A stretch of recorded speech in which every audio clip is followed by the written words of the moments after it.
Olá, estamos de volta, são 6 horas e 32 minutos e o Manhã no Ar dessa segunda-feira continua trazendo as principais notícias do dia. E nesse domingo, ontem, 5 de fevereiro, completou 2 meses do desaparecimento do delegado Tiago Garcês. Ele caiu no Rio Solimões, no município de Coari, depois de entrar em confronto com traficantes colombianos. Desde o ano passado, 3 inquéritos foram instaurados. Um para apurar a conduta dos policiais que estavam no confronto com os traficantes no dia em que o delegado desapareceu, outro para apurar o desaparecimento do delegado e o último para investigar o tráfico de drogas. E para falar sobre esses e outros casos que ainda não foram desvendados pela polícia, a gente convidou aqui para o Manhã no Ar o delegado adjunto da Polícia Civil no Amazonas, Ivo Martins. Seja muito bem-vindo ao Manhã no Ar. Bom dia. Bom dia, obrigado a você, Adriane, ao seu público. É uma satisfação imensa voltar aqui no programa e poder conversar com você e com a sociedade amazonense. Eu volto agora numa nova função. Você esteve aqui como delegado da Homicídios, e onde houve uma atuação bem intensa, e agora como delegado adjunto numa nova gestão também da Polícia Civil do Amazonas. Esses processos que a gente acabou de falar, esse caso do Tiago Garcês, é algo que ainda ficaram algumas dúvidas no ar, A polícia já dá o delegado como morto. Assim, o que eu posso dizer a respeito disso? Primeiro, em razão da nova função, exato, o governador José Mello determinou, nos convidou para poder desempenhar essa função, junto ao delegado-geral Frederico Mendes, Nós aceitamos, resolvemos então encampar essa perspectiva, torná-la real e, a partir daí, então, desenvolvermos o trabalho como Dr. Frederico, delegado-geral, e eu, delegado-geral adjunto da Polícia Civil, para tentar fazer algo de melhor para a nossa instituição. Então, dentre todos esses aspectos, Adriane, a gente acaba assumindo essa situação do nosso colega, do Dr. Tiago Garcês, que, infelizmente, ainda não foi encontrado.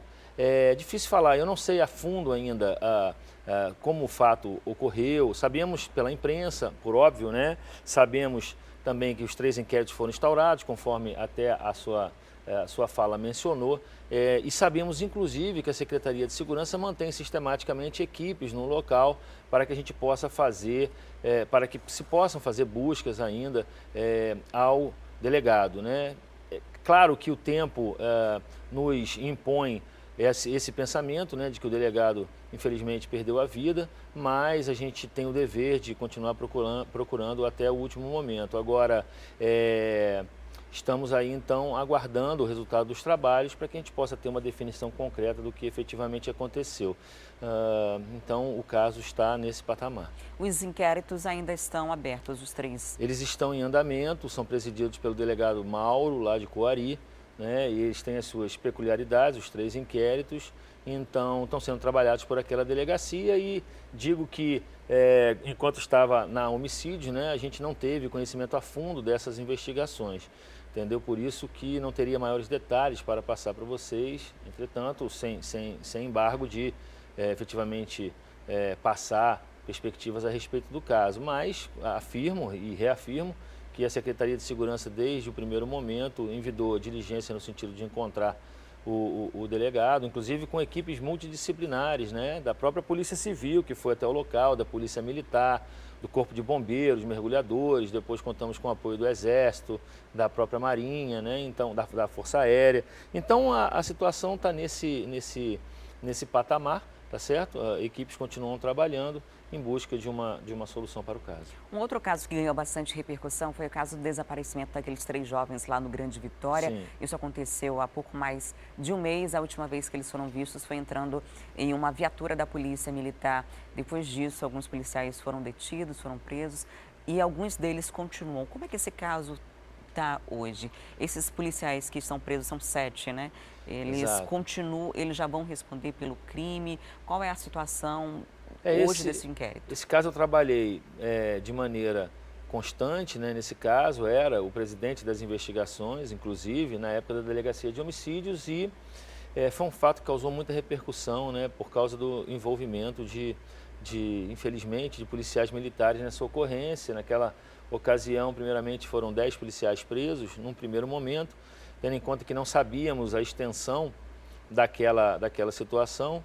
Houve a necessidade para que se ultimassem as investigações, ou em razão da imprescindibilidade da prisão para a investigação, de, no primeiro momento, que 10 policiais fossem presos, ao passo que a situação foi se esclarecendo, apenas apenas 7 deles permanecem presos até hoje, apesar de 8 terem sido indiciados. O fato se encontra com o Ministério Público para aviamento da denúncia, é o que a gente espera que ocorra nos próximos dias, né?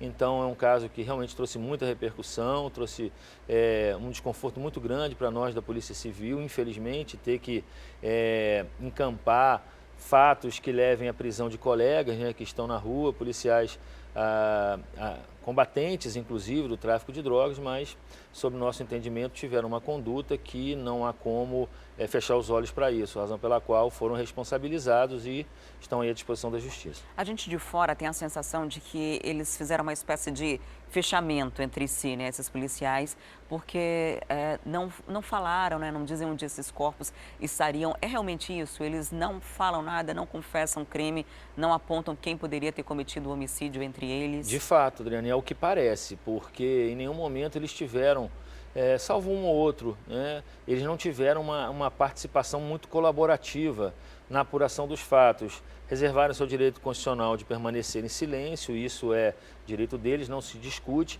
e isso acabou fazendo com que nós tivéssemos que buscar outros elementos de informação para poder desvendar o caso, e assim o fizemos, né? Existem elementos técnicos, periciais muito consistentes, robustos, que pesam contra esses policiais. Todos os 7? Todos os 8, né? Na verdade tem 8 indiciados, todos os 8. Inclusive, o posicionamento global de cada viatura, o que contradiz o fato deles terem dito que estavam em determinado lugar, quando o geoprocessamento, né, o georreferenciamento das viaturas os colocam em outro lugar, próximo à cena onde supostamente eles teriam sido mortos, né? Então, quer dizer, esse tipo de contradição é que acaba fazendo com que a gente creia que eles realmente têm participação naquilo. Sem essa confissão direta, os 8 devem responder pelo mesmo crime? Eles respondem, foram indiciados pelo triplo homicídio, né, seguido de ocultação de cadáver.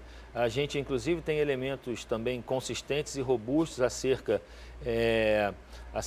da morte deles, tal como uma sandália encontrada junto a uma cápsula de .40, né, que saiu do revólver de um deles, que saiu da pistola de um deles, né, o que nos leva a crer também que aquele local foi o local onde as vítimas foram mortas, né. Para se ter uma ideia, o carro de um deles também não foi encontrado até hoje, e a gente sempre teve a desconfiança e a convicção de que esse carro foi utilizado para transportar os corpos, né, deles. Esse carro nunca foi encontrado, apesar de estar com busca e apreensão. O policial jamais manifestou interesse de entregar esse veículo, talvez porque, né, já sabedor de que a perícia teria condição de detectar sangue no local. E, além disso, Adriane, várias outras informações que nos dão a convicção de que eles realmente têm responsabilidade no caso.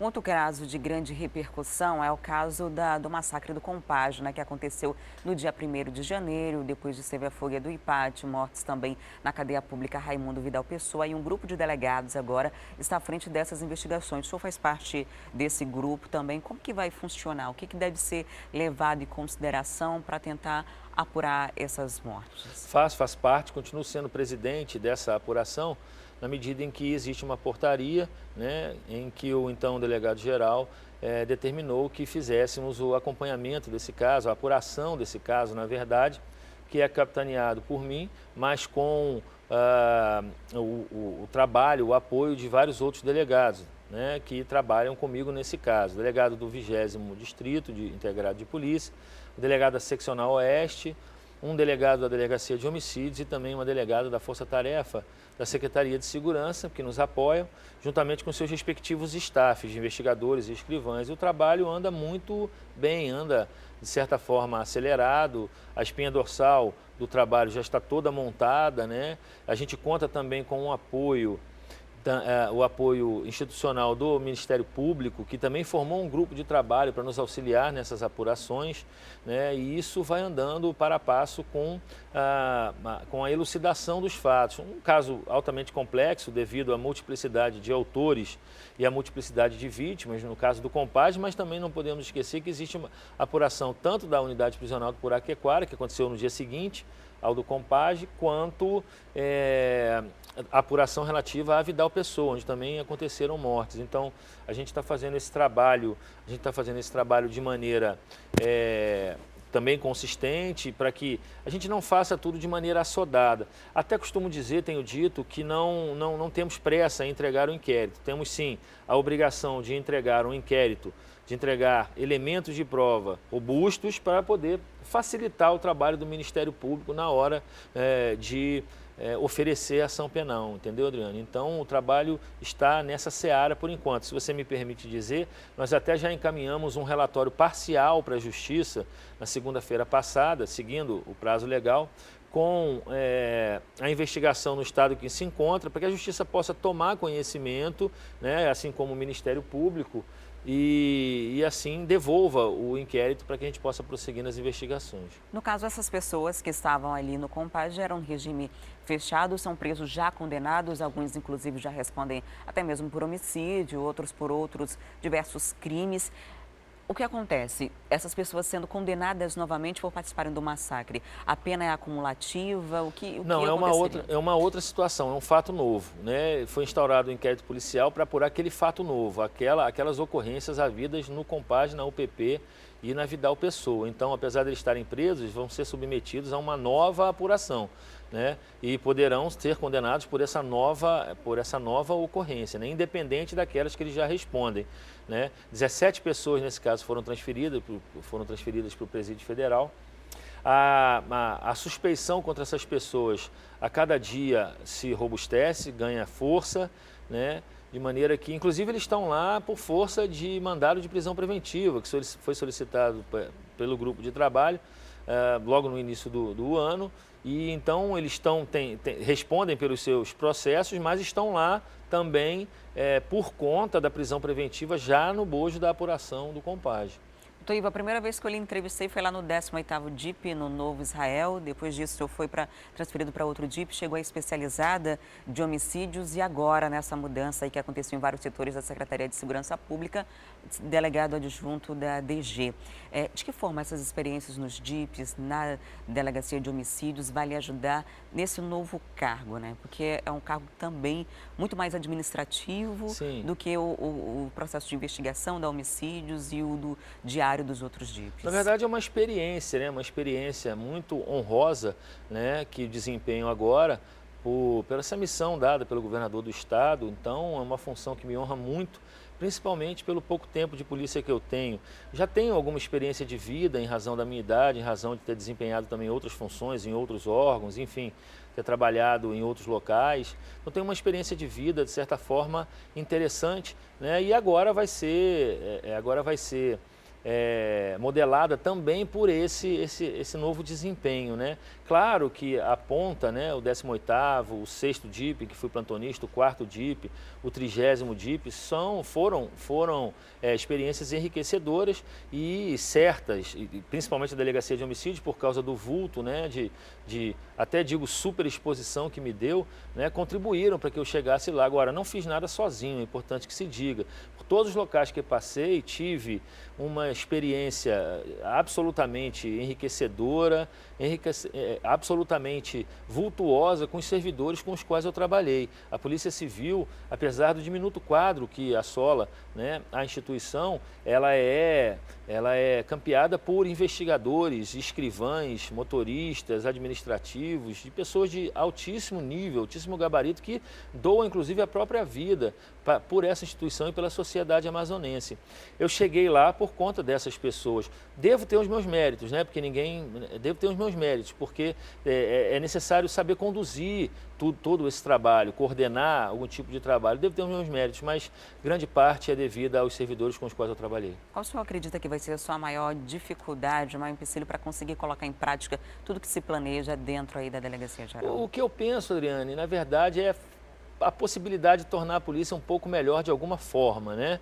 Isso já vai acontecer agora com o pagamento do escalonamento que vai sair agora em abril, né, com a reposição do ticket de refeição que sai agora a partir do próximo mês, em fevereiro. Isso já vai dar um pouco mais de incentivo para os nossos policiais, né, mas a gente espera, por exemplo, fazer mudanças, doutor Frederico, fazer mudanças relacionadas ao plantão de polícia judiciária, né, que em razão da diminuição do quadro, em razão do diminuto quadro, sofre bastante lá na ponta. Então a gente espera fazer alguma coisa que possa melhorar a qualidade dos trabalhos, a saúde do nosso servidor, né, que tem sofrido bastante com a carga de trabalho volumosa que enfrenta. Além disso, vários outros projetos que esperamos colocar em prática. Temos praticamente 10 dias, acho que não completou 10 dias que assumimos o comando da Polícia Civil, mas esperamos no curso do nosso trabalho, se Deus assim permitir, que consigamos trazer melhorias para a nossa classe e, no final de tudo, para a sociedade amazonense. Delegado, muito obrigada por sua visita aqui até o Manhã no Ar, por trazer esses esclarecimentos para a gente. Um ótimo dia e bom trabalho. Muito obrigado, uma satisfação imensa poder comparecer aqui e prestar contas com a sociedade amazonense e sempre que em estado estarei presente para conversarmos. Muito obrigado. Conversei com o delegado Ivo Martins, que é o delegado adjunto da Polícia Civil. E olha, começa hoje aqui em Manaus o mutirão carcerário. Cerca de 56 defensores de outros estados devem participar da força-tarefa de revisão dos processos. E para dar mais detalhes sobre essa ação, eu converso agora ao vivo com Danilo Alves. Olá, Danilo, bom dia. A partir de que horas começam essas atividades? Quantos processos devem ser avaliados, revisados aí nesse mutirão? Olá, Adriane, muito bom dia a todos, bom dia a você que nos assiste pelo Manhã no Ar. Então, tudo começa já às 9 horas da manhã aqui no Centro de Convenções Vasco Vázquez. E olha só, são mais de 5.600 detentos e 10 mil processos que serão analisados pela Defensoria nesses 12 dias dessa força-tarefa. Quem vai explicar melhor um pouquinho sobre esses dias de trabalho, que vai ser bastante trabalho. Muito bom dia, é o Defensor Público-Geral, Rafael Barbosa. Doutor, então explica pra gente como é que foi, desde o acordo, né, de cooperação técnica que foi feito com todos os órgãos, até chegar hoje, como é que vai ser esse trabalho? Bom dia, Danilo, bom dia, telespectadores. Logo depois do incidente que aconteceu aqui no nosso presídio, o Ministério da Justiça esteve aqui em Manaus e visitou a Defensoria. E numa dessas conversas, a Defensoria do Estado do Amazonas sugeriu que fosse realizado aqui no nosso estado essa força-tarefa, que na verdade é um grande acordo entre o Ministério da Justiça, o Poder Judiciário, o Ministério Público e as defensorias de todo o Brasil, de analisar, né, um empenho muito grande para analisar esses processos dos presos que estão hoje aqui na nossa capital do estado. Agora são 56 defensores públicos. Desses 56, 20 são daqui do Amazonas e o restante é do resto do Brasil, é isso? Não. São 56 de fora. Além desses 56, nós temos 20 do estado do Amazonas. Então, ao todo, a nossa ação vai congregar a atuação praticamente 24 horas desses 76 defensores públicos de todo o Brasil. Serão 12 dias, serão aí cerca de 10 mil processos. A gente sabe, Adriane, que um detento não tem só um processo, às vezes eles têm mais processos. Então, são 5.600 detentos, tanto provisórios quanto já condenados, né, de 9 unidades prisionais aqui de Manaus. Agora, tanto homem quanto mulheres? Sim, a nossa ideia é atuar em todas as unidades prisionais da capital do estado. A Defensoria do Amazonas, com esses 20 representantes, já começou esse trabalho antes mesmo dessa ação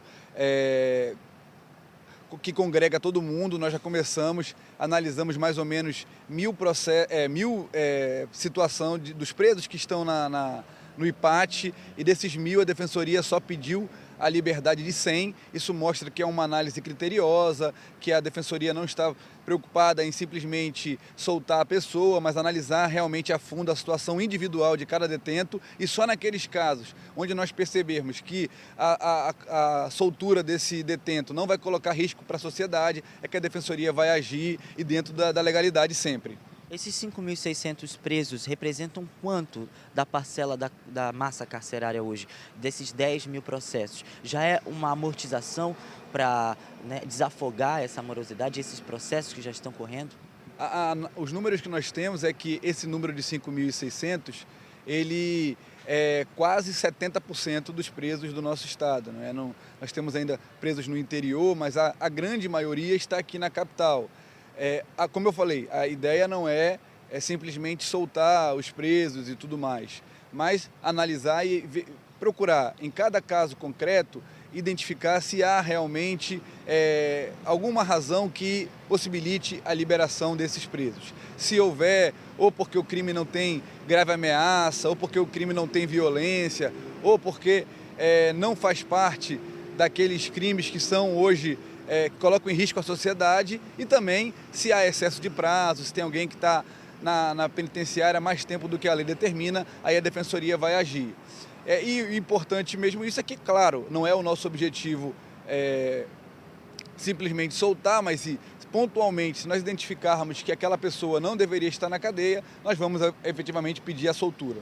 Agora, a gente sabe que a Defensoria vai fazer uma análise bem criteriosa nos processos, a gente sabe que são vários processos, são crimes bastante diferentes. Agora, quando terminar tudo isso, depois desses 12 dias de força-tarefa, com esses defensores que vêm aí de outros estados como o Distrito Federal, Bahia, a gente quer saber o que vai acontecer, de onde esses processos vão, o que vai acontecer a partir daí?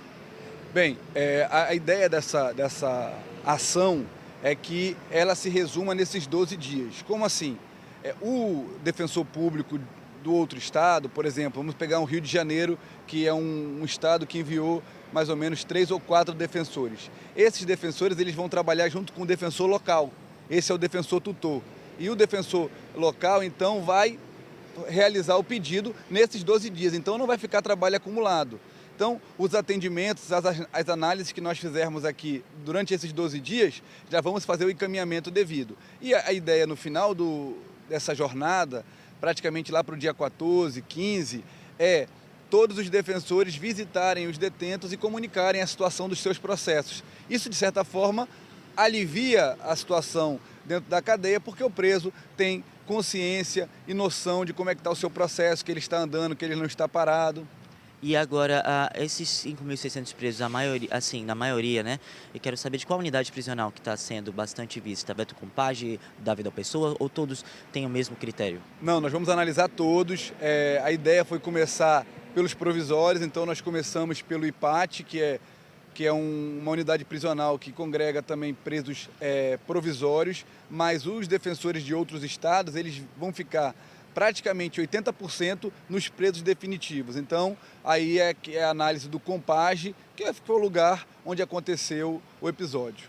Você acredita que essa questão das análises, a gente sabe, vai falar mais uma vez aqui sobre essa análise criteriosa, mas o senhor acredita que vai desafogar essa questão da superlotação? Porque a gente sabe que não é só a questão de soltar presos, né? E até mesmo existem realmente alguns detentos que, verificando a situação, realmente não merecem estar lá ou não devem estar lá por conta do prazo, enfim. O que acontece é o seguinte, dessa questão que vocês vão fazer agora, o principal objetivo, já contém, né, esse mutirão carcerário no plano de segurança feito pelo Ministério da Justiça, o objetivo principal, vocês acreditam que vai melhorar essa questão da superlotação? Boa pergunta, Danilo. A nossa ideia, é claro, não é que em 12 dias a gente consiga aliviar a situação dos presídios. Nós temos aí presídio que tem o triplo de capacidade hoje com detentos. Então, é óbvio que em 12 dias nós não vamos soltar 2 vezes o que tem no presídio.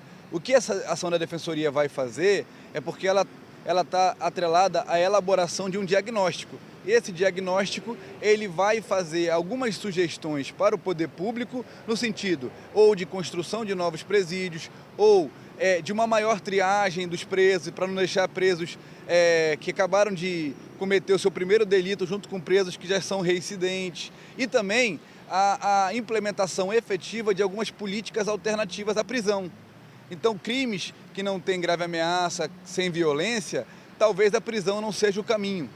Isso está mais do que evidente. Então, o que a Defensoria vai fazer é apresentar essas sugestões para o poder público, no caso aqui para o Executivo, mas como essa ação não se limita ao Amazonas, nós teremos ações em outros estados, para que o poder público, então, diante dessas informações que foram passadas pela Defensoria, possa então adotar políticas públicas para evitar que novos episódios como esse que ocorreu aqui em Manaus ocorram novamente. Muito obrigado, defensor. Conversei com o defensor-geral Rafael Barbosa. Olha só, essa questão do sistema carcerário, a gente já sabe que é um problema que já decorre há vários anos. E é justamente isso, é um ponto principal, é um ponto que a Defensoria está realizando para poder desafogar, né, essa questão dos processos, principalmente dos processos desses presos, que, como ele falou, estão aí há muito tempo na prisão sem realmente ter essa questão de processos revistos. E é uma opção, sim, para poder melhorar o nosso sistema carcerário, né, Adriane? Com certeza, Danilo. Muito obrigada pelas informações. Até daqui a pouco. E agora a gente vai mudar de assunto. Não é só o boi bumbá de Parintins que é visto mundialmente, não. Um professor da ilha Tupinabarana foi indicado à premiação Global Teacher Prize, considerada o prêmio Nobel da área de educação. Vamos saber o que esse professor faz em sala de aula que rendeu essa indicação na reportagem da Amanda Amorim e Nívia Salgado. Há 3 anos, um projeto escolar mudou a vida de 70 famílias que vivem em uma comunidade ribeirinha na zona rural de Parintins. Antes, eles não tinham acesso à rede de esgoto e nem à água potável. A vida deles começou a mudar com o trabalho desenvolvido pelo professor Walter Pereira, de 46 anos. A comunidade de Tracajá Santo Antônio é uma comunidade que fica no interior de Parintins. E aquela população ela não tinha água potável de qualidade, nem saneamento básico. E com o projeto que aplicamos na comunidade, juntamente com a Asa de Socorro, que já vinha aplicando em várias partes da região norte, conseguimos resolver o problema dessa água potável, aplicando na prática instalação de filtros bioativos de areia. E para as famílias que consumiam água do poço artesiano, nós, com a preocupação desse poço não ficar contaminado, nós conseguimos, juntamente com a Asa de Socorro, a construção de 70 melhorias sanitárias, chamado fossa biológica ou fossa de bananeira. Com isso, nós diminuímos muito o índice de diarreia da região, que era constante no período da enchente e da vazante. A mesma ideia já foi aplicada em outros estados da região norte. O sucesso do projeto fez o professor Walter ser o primeiro amazonense a ser indicado ao Global Teacher Prize. Foi a primeira vez que o Walter se inscreveu para concorrer ao prêmio internacional. E ter sido selecionado entre os 50 finalistas já é um grande resultado. Eu sou professor de 22 anos na Escola do Campo. Então, a alegria é muito grande porque um top 50 do Brasil, o terceiro top 50 do Brasil, o primeiro do Amazonas é de uma escola rural. Isso para demonstrar o quê? Que também a Escola do Campo, que também a Escola Rural faz educação de qualidade. Agora é só aguardar o dia da premiação marcada para março deste ano na Fundação Vark em Dubai. O vencedor ganha $1 milhão. O professor Walter sabe bem o que fazer se ficar com o prêmio. O meu grande ideal, se viesse a ganhar este prêmio, seria ampliar o projeto Água Limpa para todas as comunidades com essa necessidade de saneamento básico.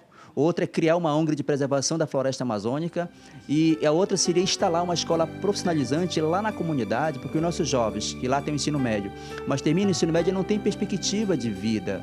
Então, o meu ideal seria levar essa questão profissional para o jovem para ter uma profissão. E o mercado de trabalho está cada vez mais competitivo. Por isso, chegou a sua vez de vencer na vida com o IPOG, instituição de graduação e pós-graduação presente em todo o território nacional. O IPOG oferece cursos de especialização nas áreas de comunicação, engenharia e arquitetura, meio ambiente, tecnologia da informação, gestão, direito, saúde, entre outros. Para mais informações, ligue 3348-7028. Vem para o IPOG e descubra o melhor que você pode ser. E tem oportunidade de emprego em Manacapuru. A prefeitura do município está com 2 processos seletivos para a contratação temporária e formação de cadastro reserva. Quem traz mais detalhes para a gente sobre esse assunto é a Thea Morel. Olá, Thea, bom dia. Onde os interessados devem ir para fazer essas inscrições? Tem que ser só no município ou pode fazer tudo pela internet? Bom dia, Adriane. Bom dia a todos. Olha, o local das inscrições é a sede do Grêmio Recreativo de Cabos e Soldados lá em Manacapuru. São inscrições realmente presenciais. A pessoa precisa ir até o município para levar toda a documentação que está sendo pedida para esse processo seletivo. Existem 46 vagas disponíveis, 26 vagas são para o Instituto Municipal de Trânsito, de Segurança e de Fiscalização que funciona lá no município de Manacapuru, o Intrans, né?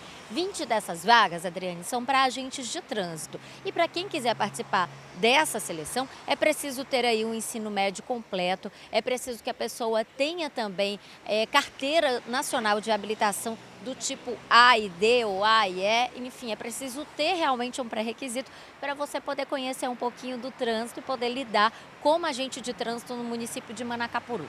Fora isso, o Intrans também tem aí outras 4 vagas disponíveis para serviços gerais e 2 vagas de vigia.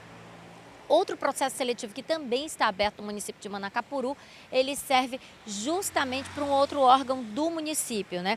Que vai trabalhar aí com toda a questão da fiscalização de obras. Essas inscrições elas estão abertas desde o dia 6 de fevereiro e elas vão ficar abertas até o dia 11 desse mês. A pessoa precisa ir realmente até a sede, né, até o Grêmio Recreativo de Cabos e Soldados, deixar toda a documentação para participar desses processos seletivos. O cargo de salário mais alto, Adriane, que é justamente o cargo de agente de trânsito, né, vai pagar aí para o funcionário cerca de R$ 1.200. E uma coisa interessante para quem quiser realmente se deslocar até Manacapuru, né? Quem morar no município é bem mais fácil, né? Mas para quem quiser também se deslocar daqui de Manaus para participar desse processo seletivo, é que além dessas vagas que estão disponíveis, dessas 46 vagas, existe também a formação de cadastro reserva. Ou seja, se um desses funcionários que não for selecionado nesse momento vai ter ali o seu nome no cadastro de reserva e esse cadastro está disponível para a Prefeitura de Manacapuru por pelo menos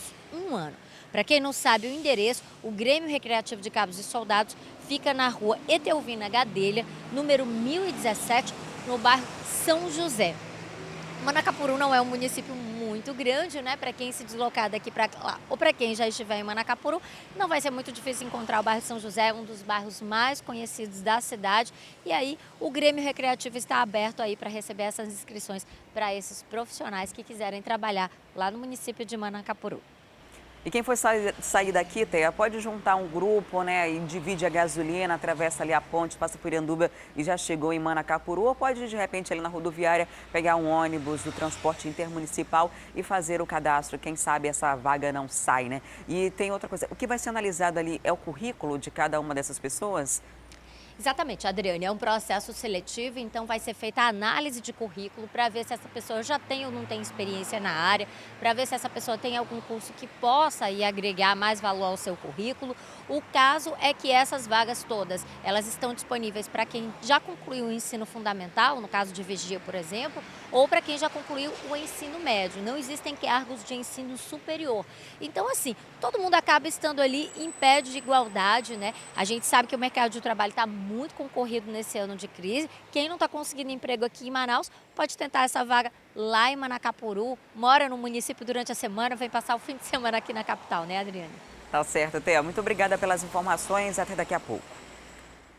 E nesse fim de semana foi o Dia Mundial de Combate ao Câncer. Em Manaus, a incidência da doença é alta e, por isso, o diagnóstico precoce ainda é a melhor forma de combater a doença.